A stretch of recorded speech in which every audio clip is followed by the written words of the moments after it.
বন্ধুরা, আজ হচ্ছে বিশ্বকর্মা পুজোর পরের দিন। টুকটুক করে বেশ অনেক কিছু রান্না হয়ে গেল, তাই ভাবলাম তোমাদের সাথে শেয়ারও করে দিই। এখানে তো গরম ভাত আছে, পুকু খেয়ে গেছে গরম ভাত, আর আছে হতে করলা ভাতে।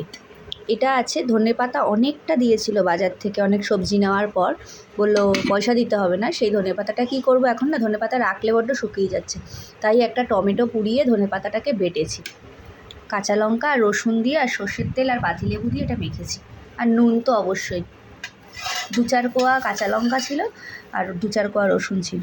এখানে আছে আলু পটলের তরকারি, এটা দিয়ে গেল বাবলি খেতে। আর বাবলি আরও একটা জিনিস দিয়েছে, এটা হচ্ছে মাছের তেল, ছোটো ছোটো করে আলু দিয়ে ভাজা। দুটো পদ এখানেই তৈরি হয়ে গেল। আর আমি রান্না করেছি চালতা দিয়ে টকের ডাল।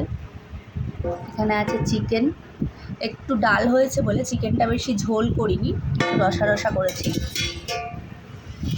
আর ডালের সাথে খাওয়ার জন্য করেছি হচ্ছে, আমিও করেছি আলু পটল ভাজা।